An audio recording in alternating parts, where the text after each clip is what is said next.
Salut les devins, c'est Seikyo. Il est l'heure pour moi de vous proposer ma review de l'épisode 3 de la saison 3 de l'anime My Hero Academia.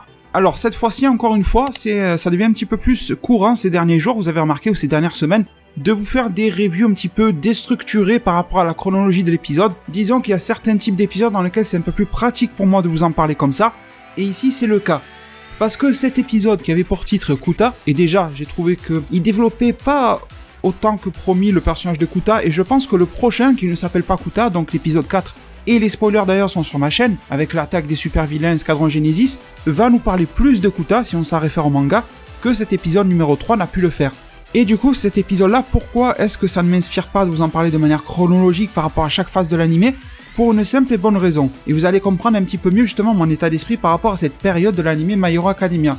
Et ça vous parlera forcément plus si vous avez lu le manga, mais ne vous inquiétez pas, si vous n'avez pas lu, je vais rien spoiler par rapport au manga, c'est juste pour vous faire comprendre un petit peu la structure de l'œuvre My Hero Academia, à partir de là jusqu'au dernier chapitre en cours. En gros, vraiment pour vulgariser et faire simple, et à mes yeux c'est très subjectif forcément, une review c'est subjectif, eh bien je trouve que cette période-là que l'on vit depuis le début de saison, c'est-à-dire le camp d'été, Pussycats machin, jusqu'à l'attaque de l'escadron Genesis, c'est une période nécessaire, limite intéressante, mais qui en même temps a un petit peu du mal à faire monter la hype My Hero Academia, comme ça pouvait être le cas dans les premières et deuxième saisons, ça partait direct, un truc de fou. Là, on a une phase un petit peu plus creuse en termes d'intéressement que ça peut procurer, mais si tu lis entre les lignes, le personnage de Kuta est très intéressant, tout ça, c'est quand même quelque chose de nécessaire, qui fait ensuite rebondir l'histoire avec quelque chose d'autre. Mais malheureusement, je ne peux pas m'empêcher de dire, parce que j'adore My Hero Academia, que c'est une des périodes les plus creuses de la série, profonde par rapport au message qu'elle véhicule, mais creuse par rapport au fait que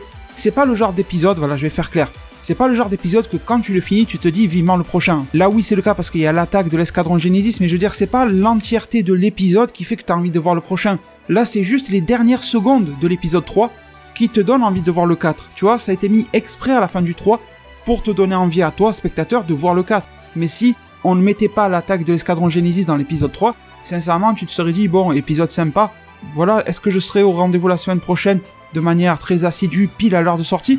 Pas forcément, bon bien sûr si tu es grand fan tu y seras, mais je parle un petit peu pour la globalité du public de l'œuvre et des nouveaux arrivants, etc. parce que c'est très important, hein.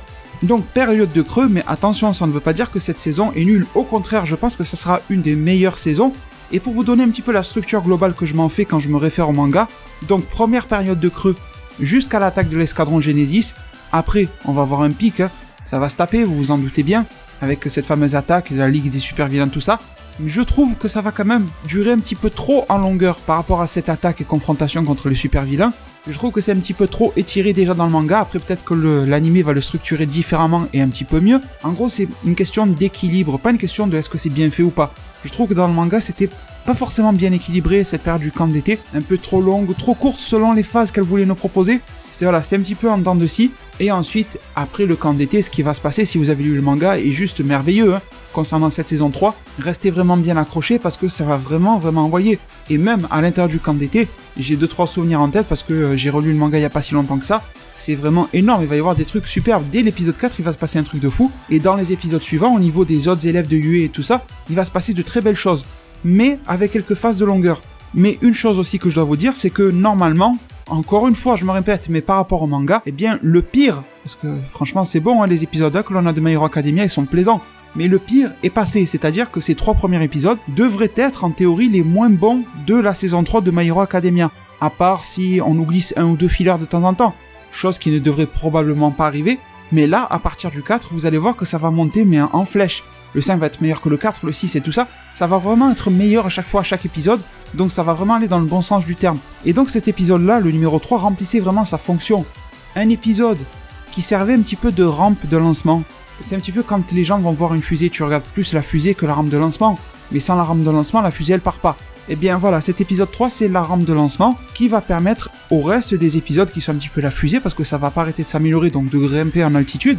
Et peut-on, pour rester dans cette image, faire des reproches à la rampe de lancement, si ce n'est d'avoir bien fait son travail de rampe de lancement? Non, je ne peux rien lui reprocher à cet épisode 3. Il a fait ce qui était dans le manga, il a fait ce qui était nécessaire pour que derrière on ait les actions, les paroles, les discussions, tout ce qui soit possible à l'évolution de l'histoire ensuite. J'essaye de parler sans spoiler le manga.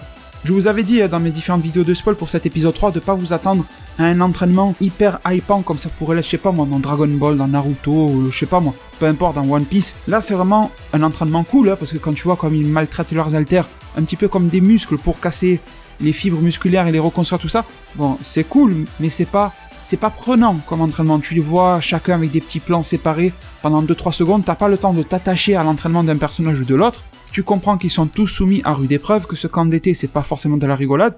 Tu les vois évoluer, tu les vois agir ensemble et vivre ensemble, tu vois tout. Et ça c'est intéressant. Beaucoup de personnes disent que l'anime Boruto a un point fort, malgré ses défauts, c'est de nous montrer la vie des personnages et tout ça. Ben là c'est un petit peu ça, parce que même si on n'est pas en mode documentaire à côté de chaque personnage à voir ce qu'ils disent, ben tu vois quand même le détail de leur journée. Là cet épisode, le 3, c'était quasiment un vlog en fait des élèves de UE. Tu les vois manger, tu les vois préparer à manger, tu les vois la nuit en mode un petit peu repos, tu les vois dans des activités extrascolaires, tu vois tout, tu vois leurs professeurs ce qu'ils font, comment ils sont avec eux, la relation élève-professeur, tu vois ce genre de choses qui font plaisir justement et qui font que de cette manière-là détournée, tu t'attaches aux personnages. Et en plus, ça ne délaisse pas les personnages un petit peu plus secondaires, comme l'autre qui va balancer du scotch ou l'autre qui crée des objets. Ils sont quand même mis un minimum de temps en avant. Et ce qu'il y a de bien, c'est que même si Izuku, le héros, a un rival ou des rivaux maintenant, son rival principal étant Bakugo et l'autre, on va dire Shoto d'une certaine manière, et Ida, on pourrait un petit peu le mettre, eh bien on ne rentre pas dans l'archétype du Goku Vegeta ou du Naruto Sasuke. Il a une relation quand même relativement différente de ce qui peut unir les personnages précédents que je viens de citer, issus des autres œuvres, et ça fait aussi plaisir. J'aime beaucoup My Hero Academia parce que sur le papier, c'est l'archétype classique du shonen en fait, du shonen neketsu, mais quand tu le regardes, tu t'en écartes totalement en fait. Tu reprends les bases de ça et tu reconstruis tous ces codes du shonen d'une manière différente. T'as la même chose mais c'est différent. C'est un petit peu comme si My Hero Academia tentait de faire un reboot du shonen neketsu, et c'est en ça que j'aime vraiment cette œuvre-là. Et c'est aussi pour ça que par exemple je n'ai pas forcément bien accroché à Black Clover, parce qu'en ayant vu 3 ou 4 épisodes, ben j'ai trouvé que c'était dans l'archétype total du shonen neketsu, mais que ça ne tentait rien par rapport à ça, et que ça ne pouvait rien apporter de plus. Alors que lui, My Hero Academia, se distingue tout en étant dans la pure lignée de ses aînés.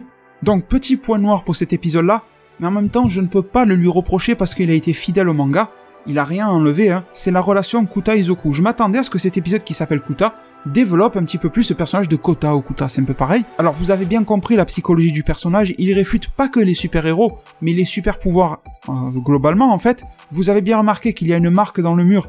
Le mur a été un petit peu cassé et Kuta regardez derrière, juste après le discours de Izuku, c'est bien sûr Kuta lui-même qui a fait ça dans le mur, donc lui aussi dispose d'altères, sauf qu'il essaie de les réprimer, même s'il s'en est servi ou il y a un coup de colère, c'est ressorti sur le mur, peu importe. Donc c'est le paradoxe du bonhomme qui lui a des pouvoirs mais n'en veut pas. En fait Kuta est le contraire total de Izuku, et en ça c'est intéressant, mais est-il vraiment le contraire dans le fond? Ça vous aurez la réponse aux alentours des épisodes 4 et 5, parce que souvent les réactions humaines sont dues à des traumatismes du passé, et là Kuta en a un beau de traumatisme qui a forgé ses idées dans un sens bien prédéfini, et a peut-être restreint justement sa manière de voir les choses. Et même s'il ne faut pas dénigrer les jeunes, mais bon, quand on est jeune, on peut encore changer d'avis, même quand on est plus vieux, mais je veux dire, il y a encore une marge de manœuvre. À l'âge de ce jeune-là, il est vraiment petit quand même, il peut se refaire une idée des choses, mais il faut que ça soit fait d'une bonne manière, parce que les traumatismes, c'est très difficile à désancrer d'une personne. La relation Kuta-Izuku, très intéressante. Est-ce que l'anime, c'est la question que je vous pose et que je me pose, aurait pu développer un petit peu plus que le manga, enjoliver, en fait, pas faire des rajouts pour rajouter, mais enjoliver la relation Izuku-Kuta que l'on a pu avoir dans le manga. D'accord, ça aurait demandé la création de dialogues un petit peu supplémentaires. Peut-être que contractuellement, entre société qui gère l'anime et société qui gère le manga, ça n'est pas possible, je ne sais pas. Mais juste artistiquement, pour un épisode qui a pour titre Kuta, est-ce que ça n'était pas mieux d'amplifier un petit peu cette relation-là, de les voir se parler légèrement plus, quitte à éclipser un tout petit peu plus l'entraînement, qu'au final l'entraînement, tu le vois de loin, ça suffit, tu vois, comme je t'ai dit, c'était tellement un assemblage de petites scènes, l'entraînement, qu'il n'y avait pas forcément besoin, en fait, de rester trop longtemps dessus, parce que c'était pas fait pour que cet entraînement soit mémorable, qu'on s'y attache vraiment. Ce qui va être mémorable, c'est après l'attaque de l'escadron Genesis, c'est pas l'entraînement en soi. Et d'ailleurs, vous avez bien remarqué qu'à chaque fois où les élèves de UE tentent de s'entraîner, ce qui marche le mieux pour eux comme entraînement, c'est la confrontation face aux super méchants. Alors bien sûr, l'école de UE, ils lui sont redevables, mais leur entraînement, ils l'ont eu par la pratique, ces jeunes-là, et ça va continuer encore et encore. D'ailleurs, tout à l'heure, je vous disais que personne n'était oublié, et même la classe B est là, et il y a eu un petit peu de développement de la classe B, ça c'était cool. Les cours, je sais plus comment ils appellent ça, les cours de rattrapage là, avec les 5 plus mauvais, tout ça, c'était assez drôle à voir. Donc en soi, cet épisode ne m'a pas apporté grand chose. C'est ça le truc que je veux vous dire. C'était un épisode, mais purement un épisode de mise en place, qui nous permettait de comprendre ce que font ces jeunes pendant cette période d'été, de voir un petit peu comment ils développaient leur pouvoir, sans que ça soit exceptionnellement épique, sans que ça soit rien d'exceptionnel en fait, tu vois. Mais comme je l'ai dit tout à l'heure, ce qui est exceptionnel dans un lancement de fusée, c'est pas forcément la rampe de lancement, mais c'est la fusée et où est-ce qu'elle va aller. Et nous, on est là au sol en train de la suivre le plus loin possible. Et bien c'est un petit peu pareil avec cet animé-là. L'attaque de l'escadron Genesis en fin d'épisode qui fait vraiment plaisir à voir, avec de nouveaux ennemis. Bon, certains on les connaissait déjà plutôt bien. Les alters de certains commencent à se montrer un petit peu comme le poison, l'autre qui génère une espèce de feu. Il y en a un qui va s'en prendre à Kuta. Donc c'est aussi pour ça que je vous disais, la semaine prochaine, épisode 4, on devait avoir un plus gros développement de Kuta que dans l'épisode numéro 3 qui s'appelle Kuta. Ce qui est un petit peu paradoxal. Izuku, je pense que vous avez bien compris qu'il va aller pour aider Kuta, ça m'a l'air assez clair et assez explicite dans l'épisode. Sinon, les devins, je n'ai pas forcément envie de m'éterniser trop dans cette review-là. Peut-être qu'elle a été un petit peu grossière, hein, je m'en rends compte, mais en même temps, je ne ressens pas le besoin parce que je me dis que si vous êtes là, c'est que vous avez vu l'épisode et je pense que vous partagez un petit peu mon avis global sur l'épisode est plus que nécessaire pour un épisode de ce type-là. Si je me mettais à l'analyser de manière démesurée, alors ça pourrait être intéressant, pourquoi pas, mais je pense que ça serait peut-être même de la suranalyse. C'est avec un très bon sentiment que j'ai terminé cet épisode-là, que je l'ai visionné. Les Pussycats ne sont pas forcément des héros qui m'intéressent énormément, mais ils sont cool, atypiques et plutôt sympas dans leur genre quand même, il faut le dire aussi. Et je vais clôturer cette review-là en vous disant une chose, c'est que je pense que si vous n'êtes pas un lecteur du manga, vous allez beaucoup plus apprécier cet épisode-là que si vous l'aviez déjà lu auparavant. Tout simplement parce que, comme je l'ai dit, c'est une période un petit peu de creux de lancement de la série, qui n'est pas forcément la plus intéressante de tout ce qu'on a connu, de toute cette hype folle de My Hero Academia jusqu'à présent, depuis les 2 premières saisons. Alors peut-être que si vous l'avez découvert, et dites-le moi dans un commentaire la première fois, en animé, ça a dû marcher. Alors que si vous l'avez lu en manga, eh bien, le manga se suffisait à lui-même, et étant réadapté à 100% dans l'animé, le message, tu l'avais compris la première fois, en tout cas c'est l'effet que ça m'a fait, peut-être que pour vous ça n'a rien à voir avec l'effet que vous en avez eu, et je me dis que bon, pourquoi pas, l'animé y aurait gagné à rajouter un petit peu, pour une fois que je valide des rajouts dans un animé, ben là je pense que ça aurait bien passé sincèrement, de développer un petit peu cette relation-là, de développer un petit peu les échanges entre les personnages, mais là c'est vraiment, c'est pas des défauts, c'est vraiment des pistes d'amélioration que j'aurais pu apporter à cet épisode-là. Le plus gros concernant My Hero Academia est à venir bien sûr.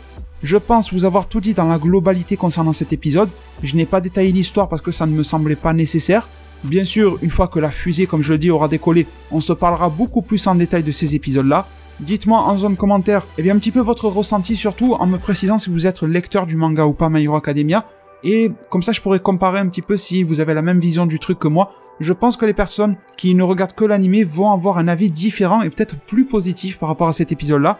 Bref, tout est dit de mon côté. Je vous remercie énormément pour tout le soutien que vous apporterez à cette vidéo-là. Prenez tous très bien soin de votre futur les devins et à plus pour le prochain Zard divinatoire.